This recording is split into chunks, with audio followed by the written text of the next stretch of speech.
কমলপুর মণ্ডলে নতুন উদ্যমে পূর্ণাঙ্গ কমিটি ঘোষণা, নেতৃত্বে মহিলারা। আজ ৪৫ নম্বর কমলপুর বিধানসভা কেন্দ্রের বিধায়কের উপস্থিতিতে ঘোষণা করা হলো কমলপুর মণ্ডলের পূর্ণাঙ্গ কমিটি। মণ্ডল সভাপতি শম্পা দাসের নেতৃত্বে ৩১ সদস্যের এই নতুন কমিটি গঠিত হয়েছে। নতুন কমিটিতে সাধারণ সম্পাদক হিসেবে দায়িত্ব পেয়েছেন কেশব ভৌমিক ও শ্যামল মালাকার। এই কমিটির বিশেষত্ব, নেতৃত্বে যেমন রয়েছেন এক নারী সভাপতি, তেমনি ১০ জন মহিলা সদস্য স্থান পেয়েছেন এই কমিটিতে। এটি শুধু দলের নারী নেতৃত্বের প্রতি আস্থা নয়, বরং একটি সামাজিক বার্তাও বটে। কমলপুর রাজ্যের অন্যতম সেই দুটি মণ্ডলের মধ্যে একটি, যেখানে মহিলা মণ্ডল সভাপতি রয়েছেন। রাজনীতিতে নারীর অংশগ্রহণ এবং নেতৃত্বে আসা এখন আর কেবল কাগজে কলমে সীমাবদ্ধ নয়, বাস্তবে তা আজকের ঘোষণায় প্রতিফলিত। নারীর ক্ষমতায়নের দিক থেকে কমলপুর একটি উদাহরণ তৈরি করেছে। এই নেতৃত্বে আগামী দিনে সংগঠনকে আরো শক্তিশালী করবে। একাধারে নতুন নেতৃত্বে অভিজ্ঞতা ও নারীর সক্রিয় অংশগ্রহণ। কমলপুর মণ্ডলের এই নতুন কমিটি আগামী দিনে দলের শ্রীবৃদ্ধি ও সংগঠনকে মজবুত করতে কিভাবে কাজ করে, এখন তাকিয়ে থাকবে গোটা এলাকা। এখন আমাদের সদস্যতা অভিযান হয়েছে, অনলাইন অফলাইন দুটো পদ্ধতি হয়েছে। তো তারপর মণ্ডল কমিটিগুলি তৈরি করার নির্দেশ দিয়েছে প্রদেশ কমিটি।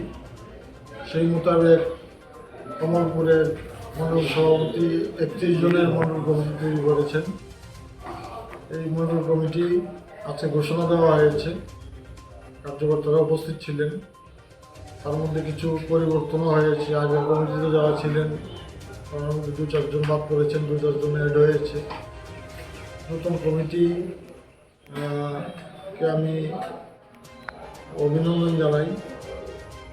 এই কমিটির মাধ্যমে আগামী দিনে সংগঠন পরিচালিত হবে এবং সামনে যে নির্বাচনগুলি রয়েছে, এডিসি, ভিলেজ কাউন্সিল, নগর পঞ্চায়েত এবং বিধানসভা, এই নির্বাচনগুলিতে ভালো ফলাফল করবে বলে আমি আশা প্রকাশ করি।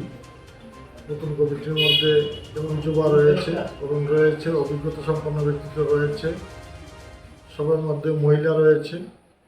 তো সবার মাধ্যমে সংগঠন শক্তিশালী হবে বলে আমি আশা প্রকাশ করি।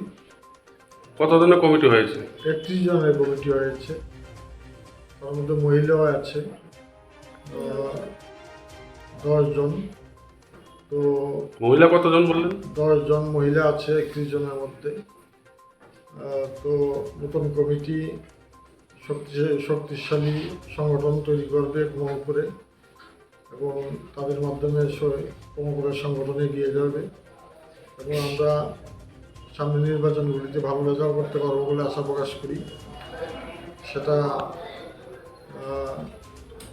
ভিলেজ কাউন্সিলই হোক, এডিসি হোক, নগর পঞ্চায়েত হোক, বিধানসভা হোক, প্রত্যেকটা নির্বাচন আমরা ভালো ফলাফল করবো বলে আশা প্রকাশ করি। সাংগঠনিক কাজ আমরা চলছে, প্রতিটা পঞ্চায়েতে মিটিং, ভিলেজ কাউন্সিলগুলিতে মিটিং আমরা করছি এবং সংগঠনকে শক্তিশালী করার জন্য যা যা করার দরকার মণ্ডল সভাপতি করছেন। তো আমি আশা করি এই কমিটি আগামী দিনে একটি শক্তিশালী মণ্ডলে পরিণত হবে এবং আদর্শ মণ্ডলে পরিণত হবে, যে মণ্ডল সবগুলি জয়ী হবে এবং এই মণ্ডল সমস্ত